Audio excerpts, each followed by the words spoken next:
నమస్కారం. తెలంగాణ ఏమన్నా మీ అయ్య జాగీరా? నేను అడుగు పెడితే ఆపుతారా? ఇది జనసేనాని ఏపీ ముఖ్యమంత్రి పవన్ కళ్యాణ్ వేసిన డైరెక్ట్ క్వశ్చన్. అవును, తెలంగాణ ఆవిర్భావ దినోత్సవం రోజున పవన్ కళ్యాణ్ చేసిన ఈ వ్యాఖ్యలు ఇప్పుడు రెండు రాష్ట్రాల రాజకీయాల్లో కాకరేపుతున్నాయి. తనను టార్గెట్ చేస్తున్న వారికి, తనపై విద్వేషం చిమ్ముతున్న వారికి పవన్ తనదైన శైలిలో ఇచ్చిన స్ట్రాంగ్ కౌంటర్ ఏంటి? తెలంగాణ రాజకీయాల్లో జనసేన వేయబోతున్న ఆ కొత్త అడుగు ఏంటి? Let's watch this story. ఇన్నాళ్లు తెలంగాణలో జనసేన పొలిటికల్ యాక్టివిటీస్ పై కాస్త సైలెంట్ గా ఉన్న పవన్ ఒకేసారి రాజకీయ బాంబు పేల్చారు. రాబోయే తెలంగాణ అసెంబ్లీ ఎన్నికలతో పాటు జీహెచ్ఎంసీ ఎన్నికల్లోనూ జనసేన పోటీ చేసి తీరుతుందని కుండబద్దలు కుట్టారు.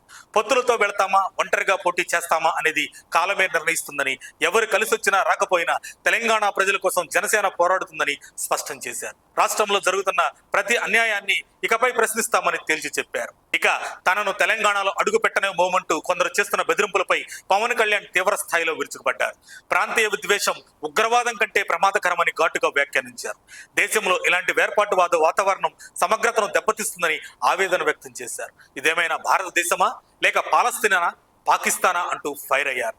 దేశంలో ఒక రాష్ట్రం నుంచి మరో రాష్ట్రానికి వెళ్లాలంటే పాస్పోర్ట్లు తీసుకోవాలా అని లాజిక్ తో ప్రశ్నించారు. ఈ ప్రాంతీయ విద్వేషాలను దశాబ్దానికి పైగా భరించామని, ఇకపై ఏమాత్రం సహించేది లేదని వార్నింగ్ ఇచ్చారు. బీఆర్ఎస్ అధినేత కేసీఆర్ మహారాష్ట్ర, పంజాబ్ రాష్ట్రాల్లో పర్యటించవచ్చు. రాహుల్ గాంధీ, ప్రియాంక గాంధీలు కేరళలోని వైనాడులో పోటీ చేయొచ్చు. కానీ పవన్ కళ్యాణ్ మాత్రం తెలంగాణలో పర్యటించకూడదా అంటూ విపక్షాల మైండ్ బ్లాక్ అయ్యే ప్రశ్న సంధించారు. కేవలం కొన్ని రాజకీయ పార్టీలు సోషల్ మీడియా ముసుగులోనే ఇలాంటి విద్వేషాలు రగులుతున్నాయని మండిపడ్డారు. తనపై వస్తున్న చెరువు కబ్జా ఆరోపణలపైన పవన్ అంతే ధీటుగా స్పందించారు. నేను చెరువును కబ్జా చేసినట్లు మీ దగ్గర ఆధారాలు ఉంటే నిర్ధారించండి, ఆ ఆస్తిని మొత్తం ప్రభుత్వానికి రాసిచ్చేస్తా అంటూ సవాల్ విసిరారు.